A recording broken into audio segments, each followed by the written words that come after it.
We are reading Who Was Coretta Scott King? And this is Chapter 8, titled The Movement Builds. The Montgomery bus boycott was a milestone for equal rights. Martin Luther King Jr. was now a national hero. He was away from home more and more. He had speaking engagements in other cities and rallies and protest. Martin was helping to start a new civil rights organization too. It grew into the Southern Christian Leadership Conference, the SCLC, and it was taking on other civil rights issues besides transportation. Its basic belief, nonviolence was the most powerful way to make change happen.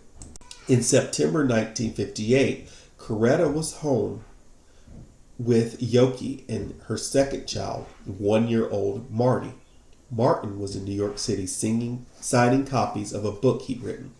Coretta was getting ready to pick up her husband at the airport when a telephone call came. Martin had been stabbed. Immediately, Coretta flew to New York. In the hospital, Coretta and Martin talked for hours. They agreed that the woman who had attacked him, a mentally ill black woman, needed help, not punishment, and they came away more prepared than ever to take on challenges. In late 1959, the family moved to Atlanta so Martin could work with his dad at Ebenezer Baptist Church. Soon after, a cross was set on fire on the King's lawn. It was an act of hate to scare the King family. By now, though, Coretta felt ready for anything. Coretta understood that standing up for a good cause came with a price. Like many in the 1960s, Coretta was against America's involvement in the war in Vietnam. She joined in protests against the war, not just as Martin Luther King Jr.'s wife, but for herself, Coretta Scott King.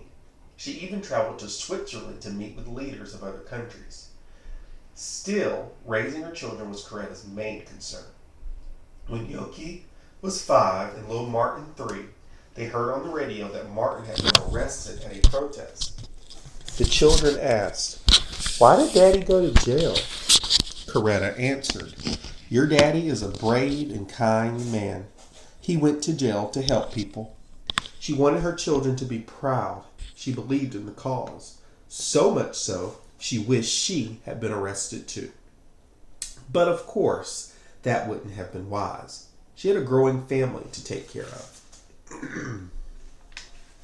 The 60s. The 1960s were a decade of change fueled by young people, both black and white, who wanted their voices heard. One issue they protested was the U.S. involvement in the war in Vietnam, a small country in Southeast Asia. There were marches and sit-ins, sitting in public places and refusing to leave. In January 1961, she and Martin had another son. They called him Dexter in honor of their old church. And in March 1963, they had their fourth child, a girl named Bernice. Even with 4 children, Coretta became more involved in causes than ever. It was for the future of her children and everyone else's. Once the King children saw a TV ad for an amusement park, they begged to go. Coretta made excuses. Finally, she told them the truth. The park did not want colored people to come there. You see, we are colored. Yoki began to cry. So Coretta told the children what her own mother had told her, that they were just as good as anyone else. Then she added, "This is really what your daddy is doing. He is trying to make it possible for you to go to Funtown and for you to go any other place you want to go." Where would Martin take his protest next?